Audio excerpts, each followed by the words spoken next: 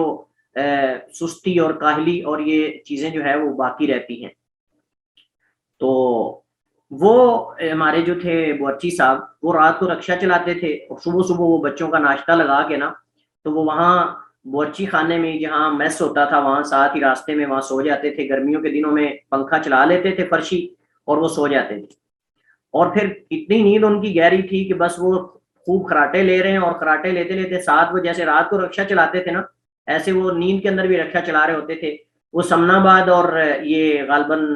32 چوک جو ہے نا لاہور کا، وہاں اس کے درمیان چلاتے تھے. تو وہ اکثر نیند میں کہہ رہے ہوتے تھے بیٹھ جاؤ سمنا آباد سمنا آباد سمنا آباد سمنا آباد، نیند کے اندر بھی کہہ رہے ہوتے تھے. تو یہ پھر حالت ہوتی ہے انسان کی جو رات کو نہیں سوتا، صبح پھر وہ جس کو کہتے ہیں نا بہکی باتیں بھی کرتا ہے نیند میں. اور بیداری کے اندر بھی بسا اوقات انسان جس کی نیند پوری نہ ہوئی ہے وہ بہکی باتیں کرنے لگ جاتا ہے. اور یہ تو ہم نے تجربہ کیا ہے کہ جب پڑھاتے ہوئے کبھی نیند آنا شروع ہو جائے تو اس وقت بھی انسان پتہ نہیں بعض لفظ جو ہے وہ جیسے کہتے ہیں نا زبان سے صحیح ادا نہیں ہوتے، کھینچے جا رہے ہوتے ہیں. تو بہرحال یہ نبی کریم علیہ السلام آپ حکیم ہیں، امت میں انسانیت کے آپ حکیم ہیں. اور اللہ کے نبی علیہ السلام نے جو مکروہ سمجھا ہے اس کی وجہ یہی ہے. اور اسی طرح جو ہے وہ رات کو تا دیر تک جو ہے وہ باتیں کرتے رہنا، یہ بھی مکروہ ترین عمل ہے جو آج کل ہمارے نوجوان طبقے کے اندر بہت تیزی سے پھیلتا جا رہا ہے. نوجوان کیا ہے آج کل تو سارے ہی اس میں برابر ہیں، بڑے ہوں نوجوان ہوں، بس بوڑھے وہ مستثنا ہیں جن کو موبائل چلانا نہیں آتا. وہ بیچارے بزرگ جن کو موبائل ابھی تک چلانا نہیں آتا، جس بیماری سے محروم ہیں، اس بیماری سے بچے ہوئے ہیں، وہ ٹائم سے سو جاتے ہیں. لیکن اس کے علاوہ جن کو موبائل تھوڑا چلانا آ گیا ہے نا، بس وہ ان کی نیندیں اڑ گئی ہیں. تو یہ بہت بڑی بیماری ہے اور بہت بڑی مصیبت ہے. اور اس کا اندازہ اس انسان کو ہوتا ہے کہ جو فجر کی نماز میں بوجھل دماغ ہوتا ہے، بوجھل ذہن ہوتا ہے، سارا دن عجیب سی کیفیت انسان کی رہتی ہے. اور میں آپ کو بتاؤں، آپ آج سے یہ تہیہ کر لیں، عزم کر لیں کہ ہم نے رات کو جلدی سونا ہے. ہم نے آج سے یہ تہیہ کر لیں کہ ہم نے جلدی سونا ہے. میں آپ کو بتاؤں کہ میں نے طالب علمی زمانے سے لے کر آج تک اکثر کبھی ہو جائے تو الگ بات ہے، میری یہ عادت ہے کہ رات کو عشاء کی نماز کے بعد یہ کلاسیں وغیرہ جو ہی ختم ہوتی ہیں میں فوراً سو جاتا ہوں. اور اگر کلاس وغیرہ نہ ہو تو میں تو عشاء پڑھتے ہی سو جاتا ہوں. طالب علمی کے زمانے کے اندر بھی امتحانات ہوں جو کچھ بھی ہو، اکثر میں جو ہے وہ عشاء کے فوراً بعد سو جاتا تھا. لیکن میرا طریقہ یہ تھا کہ پھر میں رات 2 بجے 3 بجے پہلا حصہ سو کر 2-3 بجے جب اٹھتا ہے آدمی تو ایکٹیو ہوتا ہے بالکل، اور اگلا دن سارا آپ کا جو ہے وہ بالکل فریش گزرے گا. لیکن اگر آپ پہلا حصہ جاگ لیں اور آخری حصہ سو جائیں تو پھر انسان کے اوپر نا وہ صبح عجیب سی کیفیت رہتی ہے. تو یہ آپ تجربہ کر کے دیکھیں کہ نبی کریم علیہ السلام نے جو یہ بات کی ہے یہ ایسے نہیں ہے. اس وجہ سے آپ عشاء کے اگر فوراً کا مطلب یہ نہیں کہ فوراً ہی، مطلب تھوڑا جلدی انسان سو جائے، اپنی عادت بنا لے. اور جو اپنی جلدی سونے کی عادت بنا لیتا ہے، جلدی اٹھنے کی عادت بنا لیتا ہے نا، اللہ تعالیٰ اس کے کام کے اندر، اس کے معاملات کے اندر انشاءاللہ برکت پیدا کر دیتا ہے. آپ جو ہے وہ ٹرائی کریں، ٹرائی کرنے میں کوئی قیمت نہیں ہے. تو ہاں البتہ رات عشاء کے بعد اللہ کے نبی علیہ السلام بسا اوقات جو ہے وہ حضرت ابو بکر رضی اللہ تعالیٰ عنہ حضرت عمر کے ساتھ بیٹھ کر جو ہے وہ جنگ کے حوالے سے، امت کے معاملات کے حوالے سے بسا اوقات آپ رات کو باتیں کرتے بھی تھے، بسا اوقات اپنے گھر والوں کے ساتھ بھی آپ بات چیت کرتے تھے. لیکن یہ ضروری باتیں ہوتی ہیں، مطلب کوئی اہم باتیں ہیں. اگر کوئی درس و تدریس کا معاملہ ہے یا مطلب کہ کوئی اگر کوئی کسی کا علمی درس ہے تو ہو سکتا ہے. لیکن ساری رات تک جو ہے وہ جلسے چلاتے رہنا اور محفلیں کرتے رہنا اور یہ سارے معاملات کرتے رہنا، میں اس کے حق میں نہیں ہوں کہ ساری رات جو ہے وہ محفلیں ہوتی رہیں اور فجر میں سننے والے بھی سوئے ہوں اور سنانے والے بھی سوئے ہوں. سننے والے بھی اور سنانے والے بھی، پڑھنے والے بھی اور سننے والے بھی، سارے سوئے ہوئے ہوں. اکثر یہی ہوتا ہے. پڑھتے بھی ہیں بہت سارے لوگ، نماز پڑھتے ہیں فجر کی، لیکن بہت سارے ایسے ہیں جو فجر سے محروم ہو جاتے ہیں اس وجہ سے کہ ساری رات جلسہ ہوتا رہا ہے، ساری رات جو ہے وہ محفل ہوتی رہی ہے، ساری رات جو ہے وہ کانفرنس ہوتی رہی ہے۔ اس وجہ سے میں نے دیکھا سعودی عرب کے اندر جتنے بڑے بڑے بھی پروگرامز ہوتے ہیں نا، مطلب جو دینی میں میری مراد ہے، دینی پروگرامز جو ہوتے ہیں مختلف قسم کے، وہ مطلب اجتماعات ہوں یا کچھ بھی ہو، اس کا ٹائم لیمٹ مخصوص ہوتی ہے اور اکثر دن میں ہوتے ہیں۔ ہمارے وہاں مدینہ یونیورسٹی میں بڑی بڑی کانفرنسز وغیرہ، بڑے مطلب کہ وہاں سیمینار وغیرہ ہوتے تھے، اس کے اندر پوری دنیا سے لوگ آتے تھے۔ میں خود اس چیز کو کئی دفعہ اس میں شرکت کی میں نے، مطلب اس میں پوری دنیا سے لوگ آتے تھے، امام کعبہ، حرمین کے ائمہ بھی ہوتے تھے، بڑے لوگ ہوتے تھے، لیکن وہاں 10 منٹ سے اوپر کسی کو تقریر کرنے کی اجازت نہیں ہوتی۔ 10 سے 15 منٹ جو ہی ٹائم ہوا انہوں نے اس کو کھٹکا دینا ہے، چلیے جی آپ اشارہ کر دینا کہ آپ کا ٹائم پورا ہو چکا ہے۔ اور 3 نشستیں ہوتی تھی، ایک صبح 7-8 بجے سے زور تک، دوسری زور کے بعد 1 گھنٹہ صرف، پھر عصر کے بعد 1 گھنٹہ، اور بس اگلے دن پھر کر لیا۔ لیکن ہماری مصیبت یہ کہ ہمارے ہاں رات کو ہوتی ہے، اللہ المستعان۔ تو بہرحال ضروری کوئی بات اگر آدمی نے کرنی ہو تو کوئی حرج نہیں، علمی دروس ہوں، کوئی اس طرح کا معاملہ ہو۔ بعض صحابہ کرام جو ہے وہ رات کو عشاء کے بعد احادیث بیان کرتے تھے، لیکن ساری رات نہیں بیان کرتے تھے، رات کا کچھ حصہ اگر ہو تو اس میں کوئی حرج والی بات نہیں۔ اہل و عیال کے ساتھ اگر کوئی ضروری بات، کوئی مہمان آ گیا ہے، اگر اس کے ساتھ کوئی بات کرنی ہے ضروری تو اس کو بھی ٹائم دیں، آپ کوئی حرج نہیں۔ لیکن اس کا مطلب یہ نہیں ہے کہ اگر مہمان آ گیا تو آپ اس کو لے کر وہ بھی اور آپ بھی فجر تک جو ہے وہ جاگتے رہیں اور فجر سے 1 گھنٹہ پہلے سو جائیں، یہ درست نہیں۔ علماء کرام فرماتے ہیں کہ رات گئے تک جاگنے کے نقصانات 2 طرح کے ہیں، ایک طبی اور دوسرے شرعی۔ طبی نقصانات بھی ہیں، شرعی نقصانات بھی۔ طبی نقصانات جیسے میں نے آپ کے سامنے واضح کیا ہے کہ ڈاکٹر حضرات اس بات پہ متفق ہیں کہ رات کے اول وقت میں سونا آخری وقت میں سونے سے افضل ہے، اور جب افضل ہے تو اس کا مطلب یہ ہے کہ جو آخر وقت میں سوتا ہے اول وقت میں نہیں سوتا، وہ ایکٹیو نہیں رہتا، نہ فجر پورا چستی کے ساتھ پڑھ سکتا ہے، اور نہ اس کا پورا دن جو ہے وہ پورا جو ہے وہ ایکٹیو اور نشاط کے ساتھ گزرتا ہے، بلکہ وہ سستی کاہلی کا مظاہرہ کرتا ہے، اس کے کام سارے جو ہے وہ مکمل نہیں ہو پاتے۔ جیسا کہ حدیث کے اندر نبی کریم علیہ السلام نے فرمایا کہ جب بندہ سوتا ہے تو شیطان اس کی گدی پہ 3 گرے لگاتا ہے، اور ہر گرا لگاتے ہوئے شیطان کہتا ہے سو جاؤ، ابھی رات بڑی لمبی پڑی ہے۔ نبی کریم علیہ السلام نے فرمایا فَإِذَا قَامَ وَذَكَرَ اللَّهَ، جب بندہ کھڑا ہوتا ہے اور اللہ کا ذکر کرتا ہے تو ایک گرہ کھل جاتی ہے، پھر جب وہ طہارت حاصل کرتا ہے دوسری گرہ کھل جاتی ہے، پھر جب وہ طہارت حاصل کرنے کے بعد جو ہے وہ وضو کر کے نماز پڑھتا ہے تو اللہ تعالیٰ تینوں گرہیں اس کی کھول دیتا ہے، اور پورا دن وہ ہوشاش بشاش خوش کن چہرے اور جو ہے وہ نشاط کے ساتھ دن گزارتا ہے۔ اور اگر اس کے برعکس ہو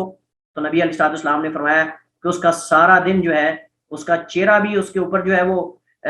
وہ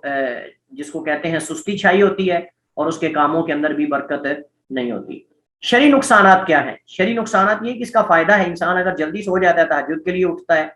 رات کے افضل ترین اوقات میں اسے کچھ نوافل پڑھنے کی توفیق مل جاتی ہے، اگر کچھ بھی نہیں تو اتنا ہی کافی ہے کہ وہ نماز فجر میں چست ہوتا ہے، فجر کی نماز کو ہوش و حواس کے ساتھ پڑھتا ہے۔ یہ نہ ہو کہ میں بس اوقات دیکھا کرتا تھا کہ بعض احباب فجر کی نماز میں سوتے سوتے اتنا آگے نکل جاتا ہے کہ امام تک پہنچ جاتے ہیں، جیسے وہ ٹریکٹر ہوتا ہے نا، ٹریکٹر وہ آگے کی طرف گیئر لگائیں تو آگے کی طرف اور پیچھے کی طرف بریکیں لگی بھی ہوں تو رڑتا جاتا ہے، تو ایسے وہ دیکھ رہے ہوتے ہیں ہم کہ وہ نماز کے اندر بھی جو ہے وہ 2-3 قدم، بعض بندے ماشاءاللہ بڑی عجیب بات ہے ویسے وہ نماز کے اندر ہی نیند پوری کر لیتے ہیں، یعنی میں حیران ہوتا ہوں کہ قیام کے اندر کیسے سو جاتے ہیں۔ چلیں سجدے کے اندر تو کوئی مطلب کہ ایک بنتا ہے کہ بندے کو نیند آ جاتی ہے، سجدے کے اندر تو ٹیک چونکہ لگی ہوئی ہے بیٹھ کر بھی، لیکن قیام کے اندر بندے پوری نیند کر لیتے ہیں اور خراٹے بھی لینا شروع کر دیتے ہیں، یہ بھی۔ اور پھر ایک بندہ میرے ساتھ نماز پڑھ رہا تھا، جب امام نے کہا غیر المغضوب علیہم ولا الضالین تو بجائے اس کے کہ وہ کہے آمین، اس نے اللہ اکبر کیا اور رکوع میں چلا گیا۔ تو یہ نماز کے اندر بھی سونے والے بڑے جو ہے وہ عجیب و غریب واقعات ہیں حدیث میں۔ چلیے خیر، تو ہم بات یہ کر رہے تھے کہ اگر انسان رات کو جلدی سوتا ہے تو اللہ تعالیٰ اس کو نماز تہجد میں کچھ نوافل پڑھنے کی توفیق دے دیتا ہے، وہ اٹھ جاتا ہے، خود بخود انسان کو الارم لگانے کی ضرورت ہی نہیں، خود بخود انسان جاگ جاتا ہے۔ کسی کو کہنے کی ضرورت نہیں, اگر انسان نے عادت اپنی بنائی ہو تو کسی کو کہنے کی ضرورت نہیں پڑتی. اور دوسرا یہ کہ اگر میں کہتا ہوں بندہ نہ بھی اٹھ سکے تہجد میں, تو فجر اگر پوری ہوش و حواس کے ساتھ, نشاط کے ساتھ, چستی کے ساتھ پڑھ لیتا ہے تو یہ بہت بڑی جو ہے وہ یہ باعث برکت ہے, اور یہ فجر کا وقت انتہائی بابرکت ہوتا ہے. اور نبی کریم علیہ السلام نے فرمایا کہ اللہ نے میری امت کی فجر کے اندر برکت رکھی ہے, میری امت کی صبح کے اندر اللہ نے برکت رکھی ہے. جس بندے نے دکان فجر کے بعد کھولنی ہے نماز پڑھ کے, اس کی دکان کا اندازہ لگا لیں اور اس کی جو پرافٹ وغیرہ ہے, اور جس نے 9-10 بجے جا کے کھولنی ہے اور وہ بھی بغیر نماز کے, اس بندے کا بھی اندازہ لگا لیں, دونوں کا آپ کو اندازہ ہو جائے گا کہ اس کے شرعی نقصانات کیا ہیں, اس کے شرعی نقصانات کیا ہیں. فجر سے معروم ہو گیا تو گیا سب کچھ. حدیث میں فجر کو اول وقت میں پڑھنے کا کے استحباب کا بیان ہے, جس کی وضاحت پہلے ہم گزشتہ لیکچر میں کر چکے کہ اندھیرے کے اندر نماز پڑھنا زیادہ بہتر ہے یا خوب روشن کر کے. یہ مسئلہ ہم نے پڑھا تھا جو احناف اور جمہور کے درمیان اختلافی ہے. حدیث میں نماز فجر میں طویل قرات کرنے کے استحباب کا بیان ہے, کیونکہ ایک تو اس کی رکعات کی تعداد کم ہوتی ہے. اس کی کئی وجوہات ہیں, یعنی سائل کے ذہن میں یہ سوال اٹھتا ہے کہ فجر کی نماز کی قرات لمبی کیوں کی جاتی ہے,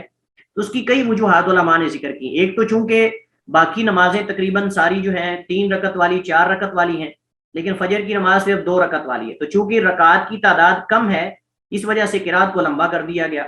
اور اس وجہ سے ہی بعض علماء کہتے ہیں کہ جو 20 رکعت تراویح پڑھتے ہیں, یا بعض ائمہ سے مطلب کہ 23 بما وتر ہیں, بعض سے 33 بھی ثابت ہیں, وہ اس وجہ سے وہ کہتے ہیں کہ قرات چونکہ لوگ ہلکی کرتے ہیں, اس وجہ سے جو قرات کم کرے وہ تعداد زیادہ کر لے رکعات کی,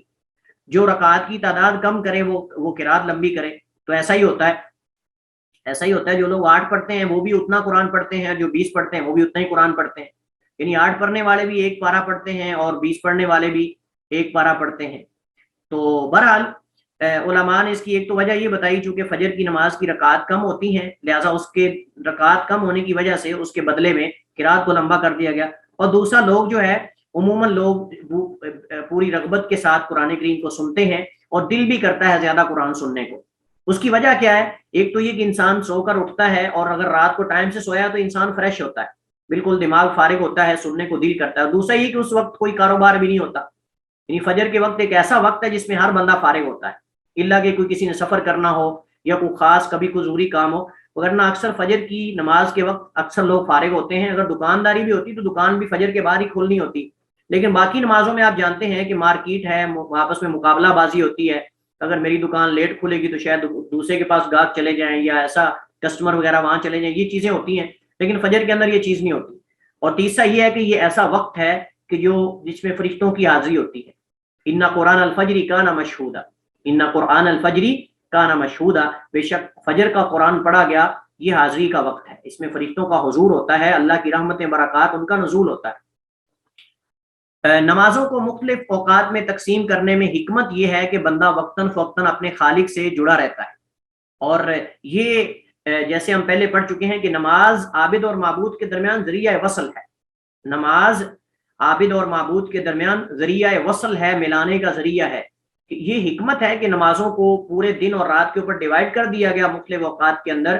تاکہ ایک مومن جو ہے مسلمان اپنے اللہ سے جڑا رہے اور اپنے رب کے ذکر سے غافل نہ ہو جائے. اور یہ بھی ذکر ہے, نماز ذکر ہے